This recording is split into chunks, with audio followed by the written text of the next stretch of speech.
할렐루야. 오늘 우리 주님의 크신 은혜와 사랑이 사랑하는 모든 여러분들과 함께 하시기를 주의 이름으로 축원합니다. 오늘 요한계시록 17장에 나와 있는 말씀은 여러분 음녀의 모습을 보여주십니다. 이 음녀가 여러분 짐승을 붉은 짐승을 타고 있는데, 여러분 이 이제 17장부터 시작되어지는 이 말씀은 이제 마지막에 일곱 번째 대접이 부어질 때에 어떻게 여러분 사단의 권세가 무너지게 되는 것인지를 우리에게 보여주십니다. 그래서 17장 또 18장 또 19장에 그리스도가 임재하시기까지 여러분 다시 한번 이 모습을 통해서 마지막 여러분 사단의 권세가 다 무너지고 여러분 하나님께서 예수 그리스도를 통해서 다시 한번 여러분 승리를 우리에게 보여주시는 모습이 기록되어 있는 것입니다. 네, 특별히 오늘 이 17장에 있는 말씀은 그 음녀가 누구이며 어떠한 존재인지를 우리 가운데 보여주세요. 그래서 우리 믿음의 사람으로서 장차 이제 주님의 나라가 임하게 될 때에 우리 그리스도인들은 어떠한 상황 가운데 놓이게 될 것이며, 이처럼 음녀와 그 짐승의 권세가 다가오게 될 때에 어떻게 우리의 신앙을 지켜야 할지를 다시 한번 바라보고 미리 준비케 하시는 여러분 이 말씀을 우리가 만나게 됩니다. 그러므로 오늘 이 말씀을 여러분 바라보면서 또한 여러분 장차 일어날 일이기도 하지만 또한 작은 단위에서 오늘 이 시대를 살아가는 우리에게도 언제든지 여러분 우리에게 닥쳐올 수 있는 여러분 신앙의 여러분 시험들과 연단들이 있는데, 그와 같은 시험과 연단 속에서도 여러분 우리가 승리하고 원수마귀 사단에게 지지 아니하며 여러분 예수님 앞에 믿음으로 나아가는 자 되기를 주의 이름으로 축원합니다.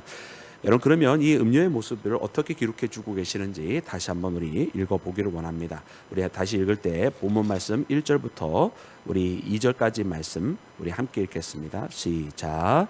또 일곱 대접을 가진 일곱 천사 중 하나가 와서 내게 말하여 이르되 이리로 오라. 많은 물 위에 앉은 큰 음녀가 받을 심판을 내게 보이리라.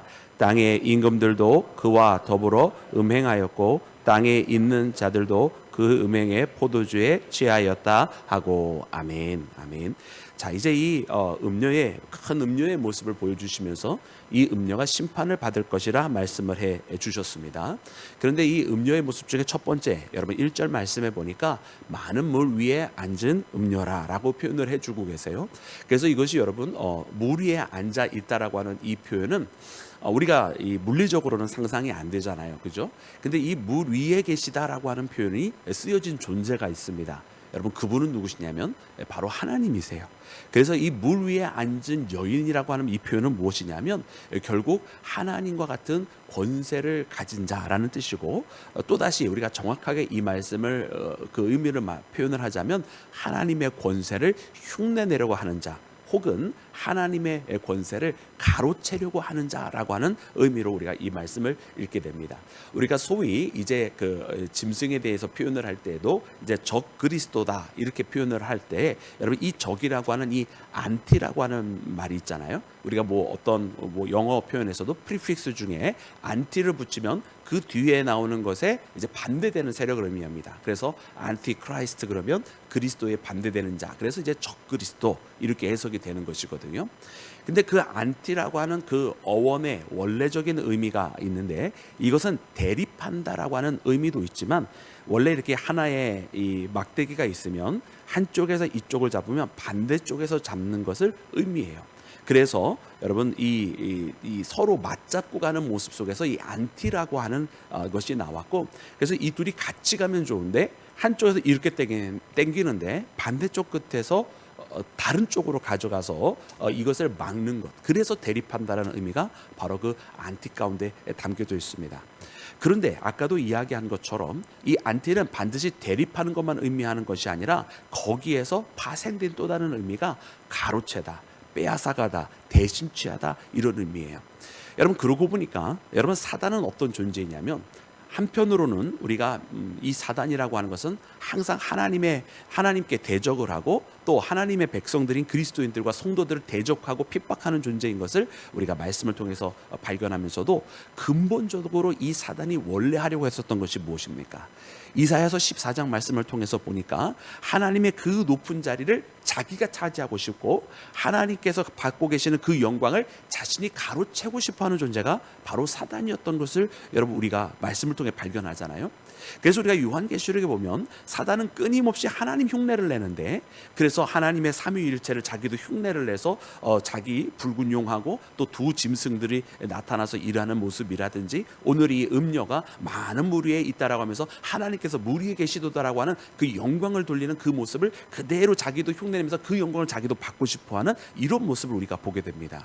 그래서 이것이 사단의 속성인 것을 우리가 깨닫게 되는 거죠. 오늘 본문 말씀에도 이 음녀를 보면서 이 음녀가 또 하나님 흉내를 낸다. 그리고 이 하나님을 모방하는 것은 단순한 흉내와 모방에서 그치는 것이 아니라 바로 하나님의 영광을 가로채려고 하는 사단의 시도인 것을 우리가 깨달아야 할 줄로 믿습니다. 근데 이와 같은 사단의 속성을 바라보면서 여러분, 우리도 심각하게 우리도 회개하지 않으면 안 되는 것이 있어요. 그게 무엇이냐면, 여러분, 우리도 마땅히 우리는 누구께 영광을 돌리며 살아가는 존재입니까? 우리는 살거나 죽거나 다 항상 하나님 앞에 영광을 돌리며 살아가야 할 줄로 믿습니다. 그렇게 우리는 하나님 앞에 영광을 돌리며 살아가는 존재, 하나님 앞에 영광을 드리며 살아가는 존재란 말이에요. 그런데 우리도 때때로 자꾸 하나님의 영광을 우리가 받고 싶어 한단 말입니다. 이것이 바로 인간이 죄 가운데 있는 속성이고 사단에 의해서 영향을 받고 있는 속성이라는 거예요. 여러분, 다윗이 승승장구할 때는 어땠습니까? 그가 모든 영광을 항상 하나님께 돌렸어요. 골리앗을 죽일 때도 이것을 싸우게 하시는 분은 하나님이시잖아요. 저 골리앗은 칼과 단창을 가지고 나왔지만 나는 여호와의 이름을 가지고 왔노라면서 그는 하나님 앞에 영광을 돌리는 사람이었는 줄로 믿습니다. 근데 그가 타락할 때는 어떤 모습이었나요? 전쟁에서 이기고 와서 그 이전에는 하나님의 성전을 짓겠다고 하면서 모든 전리품을 다 하나님의 성전을 위해서 다 예비하였다가 어느 순간인가 갑자기 교만해져서 이 다윗이 전리품 중에 하나, 그 이방의 왕가를 자기 머리에 턱 하고 쓰는 거예요. 그러면서 타락이에요. 그러면서 인구조사하고. 그러니까 하나님 앞에 영광을 돌리던 이 다윗이 자기가 그 영광을 받고 싶어 하기 시작하면서 여러분, 그가 타락했던 모습을 봅니다. 여러분, 그래서 우리는 분명히 깨닫는 것이 있어요. 이것이 바로 사단의 속성이고 이것이 바로 사단이 우리 사람들을 무너뜨리게 하는 것, 하나님께서 받으실 그 영광을 가로채는 것, 사단이 하려고 했었던 그 마음을 우리 인간에게 주는 것. 창세기에서 여러분, 하와가 여러분 이 뱀의 유혹에 빠지게 될 때에도 여러분, 어떠한 말을 사단이 그의 마음속에 주었습니까? 하나님처럼 보게 될 것이다라고 하는 마음을, 여러분, 그 마음을 여러분 유혹하면서 주지 않았어요? 그러니까 우리 인간의 마음속에 우리도 하나님의 영광을 빼앗으려고 하는 그 마음이 생기면 여러분, 이 사단과 똑같은 존재가 되어버리는 거예요. 죄 가운데 빠져버리는 것이고요, 그리고 하나님을 적대하는 세력 가운데 있게 되는 것입니다. 여러분, 오늘날 많은 목회자들이 쓰러지는 이유 중에 하나가 무엇인가요?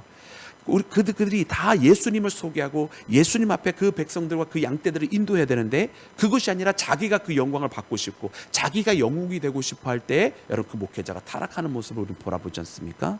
이는 목회자뿐만 아니라 모든 성도들도 마찬가지예요. 신실하게 하나님 앞에 믿음의 고백을 하며 살아갈 때는 그가 믿음 안에서 정말 참으로 많은 사람들 앞에 기쁨이 되고 모범이 되는 삶을 살아가다가도 어느덧 자기를 내세우기를 시작하는 순간부터 여러분, 그도 신앙이 변질되어 버리는 걸 보지 않습니까?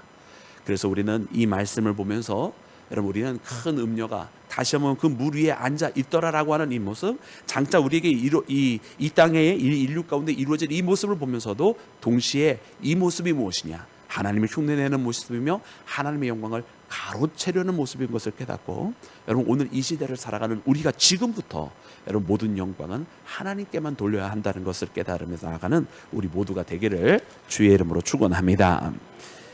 또한 오늘 말씀 가운데 보니까 여러분, 그가 행하는 것이 무엇이었냐면, 우리가 아까 읽었던 2절 말씀에 보니까 땅의 임금들이 그와 더불어 함께 음행하였다라고 기록을 하고, 또 그 음행의 포도주에 취하였다, 이렇게 기록이 되어 있어요.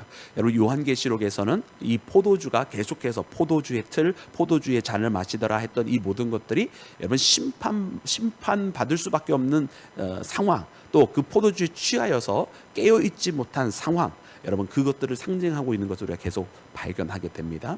그래서 이 땅의 임금들도 그와 함께 했었다. 그러니까 여러분, 이 음녀의 정체는 여러분, 혼자 존재하는 존재가 아니라 무엇인가 세력과 함께 연합되어져 있는 존재, 그리고 그 세력들 위에 있는 존재인 것을 보게 됩니다. 그래서 이 음료의 정체가 무엇인가라고 이렇게 보았더니만은 함께 더불어서 타락하게 만드는 존재인데, 이 음료가 그러면은 어떤 여자냐 도대체 어떤 여인이냐라고 이야기를 우리가 물어볼 수 있는데, 말씀을 계속 읽다 보니까 이는 사람이 아닌 것을 깨닫게 돼요. 오늘 말씀 보면 이렇게 기록이 되어져 있습니다. 이제 요한이 이 모습을 보면서 이제 놀랍게 여길 때에 이제 전사가 이르기를 왜 놀라느냐, 내가 이 음료와 또 이 짐승의 비밀을 드러내리라 말하면서 하는 말 가운데 이렇게 이야기를 해주는데, 우리 그 말씀은 함께 읽어 보도록 하겠습니다. 우리 함께 읽을 때 8절부터 우리 11절까지만 먼저 읽겠습니다. 8절부터 11절 시작. 내가 본 짐승은 전에 있었다가 지금은 없으나 장차 무적행으로부터 올라와 멸망으로 들어갈 자니, 땅에 사는 자들로서 창세 이후로 그 이름이 생명책에 기록되지 못한 자들이 이전에 있었다가 지금은 없으나 장차 나올 짐승을 보고 놀랍게 여기리라. 지혜에 있는 뜻이 여기 있으니 그 7 머리는 여자가 앉은 7 산이요 또 7 왕이라. 5은 망하였고 하나는 있고 다른 하나는 아직 이르지 아니하였으나 이르면 반드시 잠시 동안 머무르리라. 아멘. 아멘. 여러분, 이 말씀에 보니까 이 말씀을 읽는 요한의 당대 사람은 이 음료가 누구다라고 분명히 직시했을 거예요. 그 이유는 무엇이냐면, 먼저 우리 9절부터 말씀을 읽어보기를 시작하면 지혜에 있는 뜻은 여기 있으니 하면서 이 음료에 대해서 설명을 했는데, 머리가 7이다 그리고 앉은 것이 7 산이다 이렇게 표현을 해주고 계세요. 그래서 이 말씀은 여러분 이 로마의 제국 가운데 상황 속에 있는 사람들은 7 산에 있는 자 그러면 바로 그들은 머리에 떠올리는 것이 무엇이냐면 바로 로마입니다. 로마. 그래서 이 음료는 그리스도인들을 핍박하는 로마라는 세력이고, 이것을 우리가 그러나 역사적으로 국한을 시킬 수 없는 것은 무엇이냐면, 지금 이 말씀은 하나님께서 주시는 이 계시는 장차에 이루어질 일에 대해서 지금 하시는 말씀이잖아요. 그래서 이 말씀은 현재적으로 물론 로마지만은, 그러나 이것은 묵시적으로 미래에 대한 일이기 때문에 로마 제국이 언제까지 있을지는 물론 이 요한은 알 수가 없는 일이에요. 그러나 분명한 것은 무엇이냐면, 이 로마처럼 그리스도인들을 핍박하는 세력이 분명히 나타나게 될 것이다라고 암시를 주고 계시는 말씀이죠. 그래서 이 7 산에 앉았다라고 하는 것, 그러니까 많은 물 위에 앉았다라고 하는 하나님 흉내내고 권세를 나타내는 것이면서, 동시에 그 권세가 역사적으로 7 산 위에 앉아 있다라고 하는 이 말씀을 통해서 로마 제국과 같은 그 모습을 이 요한계시록을 처음 읽는 그 독자들에게 알게 하셨던 것을 우리가 보게 됩니다. 그래서 이 말씀을 보통 어떻게 이제 해석을 하냐면, 우리가 이제 이제 로마의 대표적인 서사시가 이제 3개가 있습니다. 하나는 이제 오디세이아라고 하는 호메로스에서 쓰여진 오디세이아, 율리시스 선장이 이렇게 여행을 하게 되면서 여러분 그 되어져 있는 그런 이야기들을 여러분 많이 들어보셨을 텐데, 뭐 사이렌 이야기, 뭐 그런 이야기들 많이 들어보셨을 텐데, 그게 이제 오디세이아 나오는 이야기고, 그리고 일리아다라고 하는 2번째 서사시가 있어요. 그게 이제 일리아다는 트로이 전쟁에 적혀져 있는 그런 서사시입니다. 그리고 이제 마지막 3번째가 에네이다라고 하는 여러분 그 라틴 서사가 있는데, 이 라틴 서사가 뭐냐면 이제 로물로와 레무로라고 하는 쌍둥이가 있는데, 이 쌍둥이가 늑대의 젖을 먹고 자라게 됩니다. 그래서 이 로물루스와 레무가 누구냐면 바로 로마를 건설한 설립자라고 알려져 있는 사람들이에요. 쌍둥이, 늑대의 아들들이죠. 그래서 이게 로마의 전설입니다. 그래서 이 에네이다에 보면은 그때 로마의 기원을 설명하면서 로마의 시작을 바로 이 7 산에 있는 지역에서 시작한 것으로 이야기를 해주고 있어요. 그래서 7 산에 앉은 음료 로마구나, 이렇게 사람들은 이해를 했다란 말이죠. 그래서 이 말씀을 읽으면서 로마로 바라보면서, 그래서 이 성경을 특별히 계시록을 해석하는 방법이 크게는 우리가 4개의 부류를 나눕니다. 첫 번째가 전천연설, 또 2번째가 이제 세대주의적 전천연설, 세 번째가 후천연설, 뭐 4번째가 무천연설. 그런데 기본적으로 이제 복잡하니까 이제 심플하게 설명을 해드리면, 무천연설은 이제 상징 상징적으로만 다 해석을 하는 거예요. 그래서 무천년, 그러니까 천년 왕국을 둘 때 천년 왕국이 예수님의 임재에 비했을 때 예수님은 언제 오시느냐, 천년 왕국을 기준으로 천년 왕국 다음에 오신다, 예수님의 재림이 다음에 오신다 그러면 후천년설이고, 예수님의 재림은 먼저 있다, 그래서 예수님이 재림하신 다음에 천년 왕국이 이루어진다 그러면 이게 전천년설이 되는 거예요.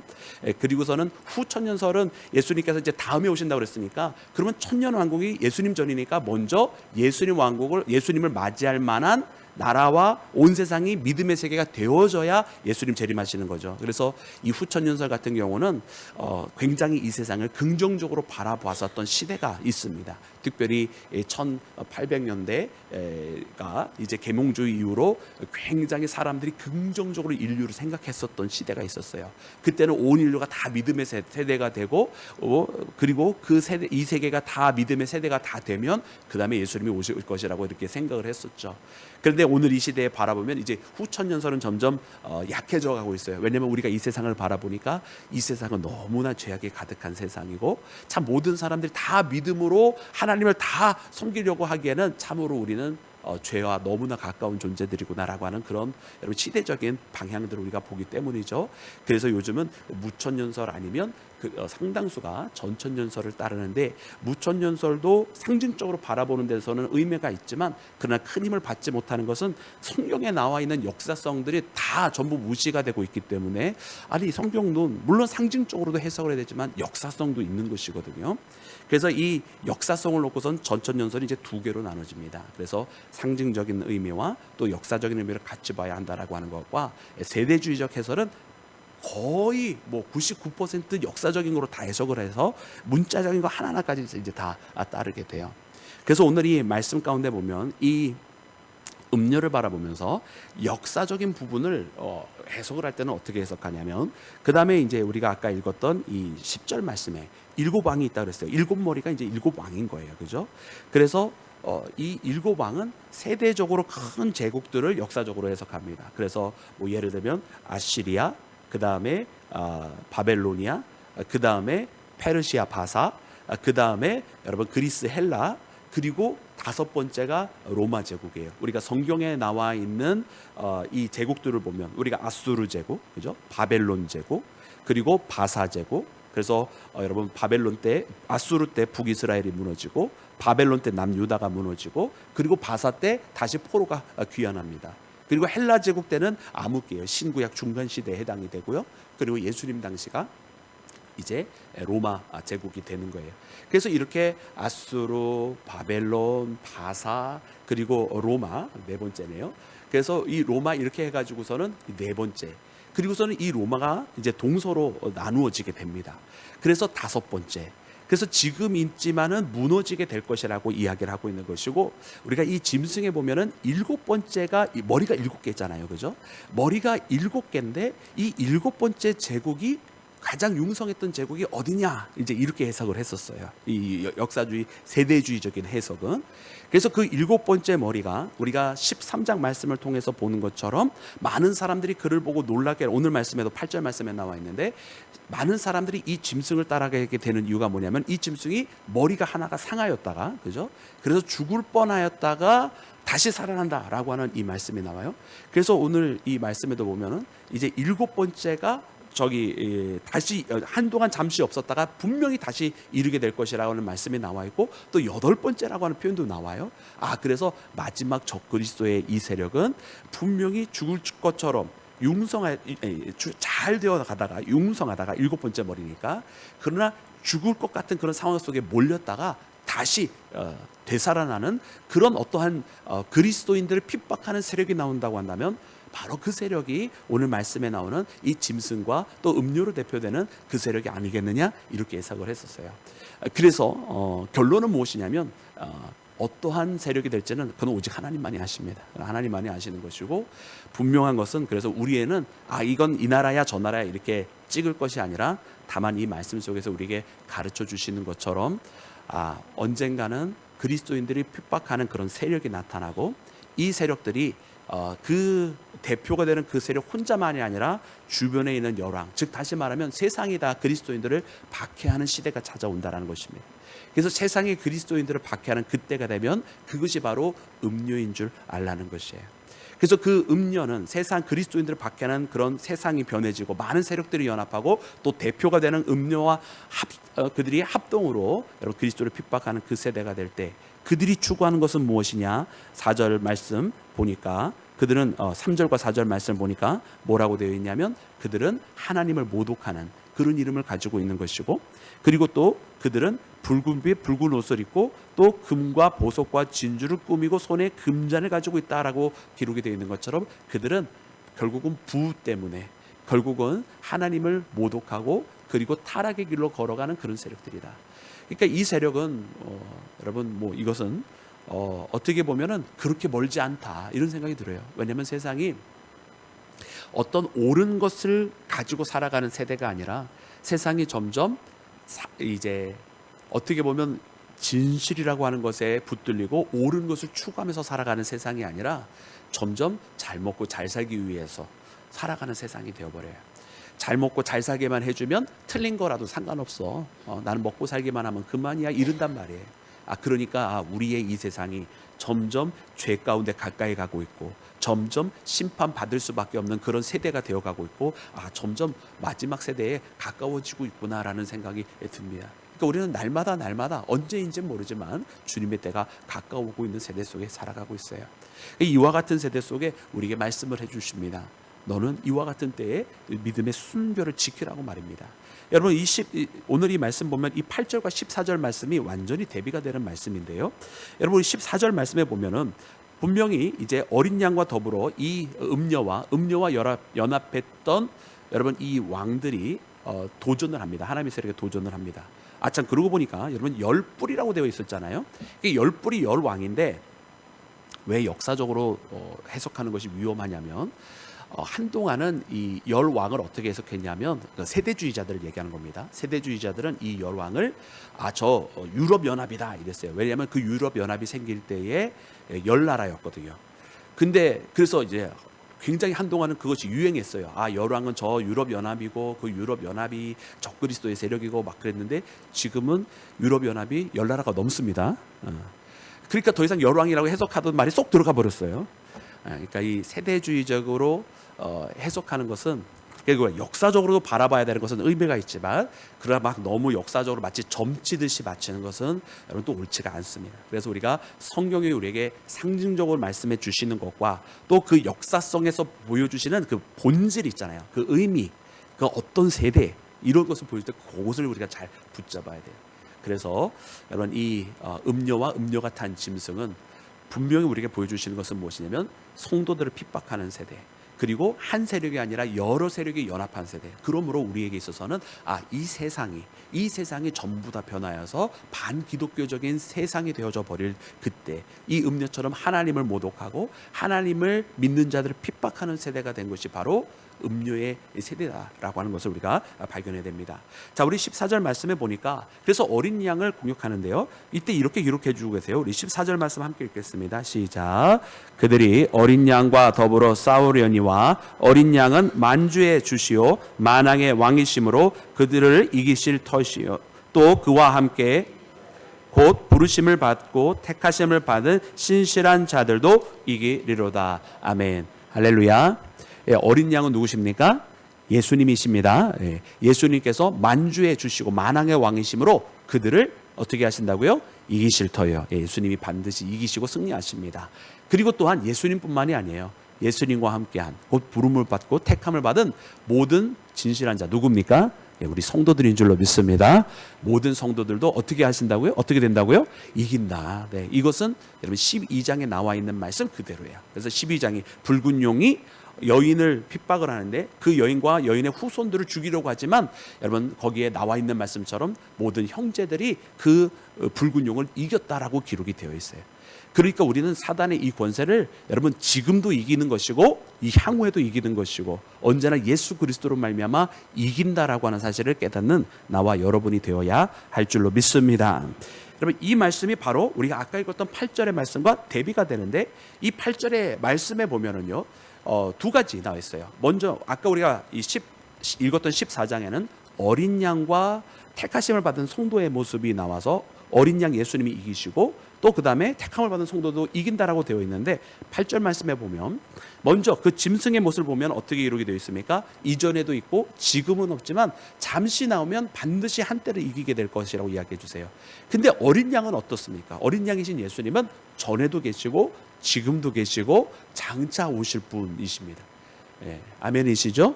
그리고 지금 이 요한계시록 17장의 상태는 전에도 계시고 지금 계신 거. 왜? 지금 이 17장은 마지막 대접이 부어져서 장차 오시는 것이 아니라 지금 이제 오셨어요. 지금 오신 거예요. 예. 그렇기 때문에 여러분 이 짐승은 또 예수님을 흉내내고 성자 예수님 그리스도를 흉내내지만 결국 그분의 영광에 다다르지 못했고 또 장차 올 것이긴 하지만 예수님처럼 영원히 있는 것이 아니라 잠시 허락되어진 시간 동안만 있는 것이고 또 지금은 없다라고 표현을 해주신 것처럼 그의 권세에는 허락을 받지 지금 이 상황 속에서 요한의 상황 속에서는 전혀 허락을 받지 못하고 있는 상태인 것을 봅니다. 그래서 예수님과 대비가 되는 것이고요. 또 두 번째 말씀에 보면 이 짐승을 보고 놀랍게 여기면서 짐승을 섬기는 자들이 나와요. 그죠? 이것은 우리가 13장 말씀을 거슬러 올라가 보면 이 8절 말씀의 해석은 13장에 나와 있는 짐승을 그대로 해석해 오시면 되는데 이들은 결국은 어린 양을 경배하지 아니하고 짐승을 경배하면서 거기서 666표를 받고 짐승을 숭배하는 자들이 됩니다. 여러분 그들에게는 이기는 삶이 주어지겠습니까? 그렇지 않아요. 한때 짐승을 섬기고 거기에서 666표를 받아서 매매를 해서 먹고 사는지 모르지만 결국 그것은 이기는 길이 아니라 죽는 길이다라는 것입니다. 오직 이기는 것은 어디 있습니까? 어린 양을 따라서 죽기까지 순종하고 그 믿음을 지키는 자들에게 이런 진정한 승리가 있는 줄로 믿습니다. 그래서 이 말씀을 꼭 오늘 이 새벽에 우리 함께 붙들었으면 좋겠습니다. 그래서 우리가 함께 이 말씀을 붙들면서 특별히 정말 음료와 같은 세대로 변해가고 있는 것 같아요. 세상이 조금씩 언제 주님이 오시든 우리는 늘 항상 깨어있는 자가 되어야 할 것이고 또 중요한 것은 오늘이라고 하는 이 자리에서 여러분 우리로 하여금 이기게 하시는 주님, 원수마귀와 타협하지 말고 또 세상과 타협하지 말고 내 육신의 목소리와 타협하지 말고 신실하게 믿음을 지키는 우리 모두가 되기를 주의 이름으로 축원합니다.